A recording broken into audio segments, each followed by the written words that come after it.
नमस्कार, मैं आपके साथ विभा उपाध्याय और आप देख रहे हैं न्यूज़ 18 बिहार झारखंड का डिजिटल प्लेटफॉर्म।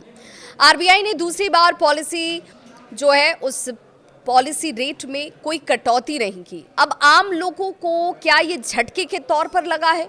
इसे लेकर लोगों की राय क्या है और इसे अर्थशास्त्री कैसे देख रहे हैं, ये जानना और समझना जरूरी है। आसान भाषा में हम आपको बताते हैं कि भारतीय रिजर्व बैंक यानी कि आरबीआई ने लगातार दूसरी बार पॉलिसी रेट में किसी तरह की कोई कटौती नहीं की। आम लोगों को बड़ी राहत की उम्मीद जरूर थी, लेकिन केंद्रीय बैंक ने रेपो रेट को 5.50% पर स्थिर रखने का फैसला लिया। आरबीआई की मौद्रिक जो नीति है, उसकी जो समिति है जिसे एमपीसी के नाम से जाना जाता है, उसकी बैठक में 6 में से 5 सदस्यों ने रेपो रेट में कोई बदलाव न करने के पक्ष में अपना वोट डाला। यानी लगातार दूसरी बार पॉलिसी रेट जस के तस रखे गए। अब इससे पहले अगस्त की बैठक में भी रेपो रेट में कोई बदलाव नहीं किया गया था। कई अर्थशास्त्रियों का अनुमान था कि आरबीआई सरप्राइज दे सकता है और 0.25% की कटौती की जा सकती है, लेकिन जब फैसला हुआ तो बिल्कुल वैसी स्थिति बनी जिसकी उम्मीद लोगों को नहीं थी। जानकार ये कहते हैं कि रेपो रेट में कटौती से मौजूदा वित्तीय वर्ष की ग्रोथ पर खास असर नहीं दिखेगा और इसीलिए आरबीआई ने ये स्ट्रैटेजिक कदम उठाया है। हालांकि दिसंबर की पॉलिसी में रेट कट की संभावना से इनकार नहीं किया जा सकता और गौरतलब है कि मौजूदा साल में अब तक आरबीआई 1% की कटौती कर चुका है।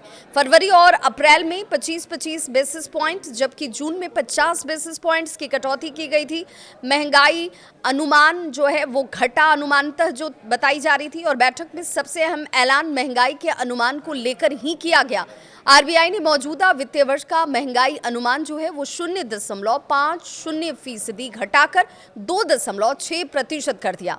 अगस्त की मीटिंग में ये 3.1% था और उसके पहले 3.7%, यानी लगातार तीसरी बार अनुमान घटाया गया। तिमाहीवार अनुमान भी कम किए गए, जिसमें दूसरी तिमाही 1.8% जो कि पहले 2.1% थी और तीसरी तिमाही 1.8% की गई जो पहले 3% हुआ करती थी। चौथी तिमाही की बात करें 4%, वित्तीय वर्ष 2027 की पहली तिमाही 4.5% और ये दिखाता है कि मूल्य का दबाव यानी कि कोर इन्फ्लेमेशन काफी हद तक नियंत्रित है।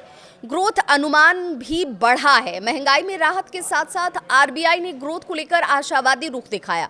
पूरे वित्तीय वर्ष 2026 और 27 की ग्रोथ का अनुमान 6.5% से बढ़ाकर 6.8% कर दिया गया। दूसरी तिमाही का अनुमान 6.7% से बढ़ाकर 7% किया गया। हालांकि तीसरी और चौथी तिमाही के अनुमानों में मामूली कटौती की गई। तीसरी तिमाही 6.4% जो कि पहले 6.6% थी। चौथी तिमाही 6.2% जो पहले 6.3% थी। वित्तीय वर्ष 2027 की पहली तिमाही का अनुमान भी 6.6% से घटाकर 6.4% किया गया।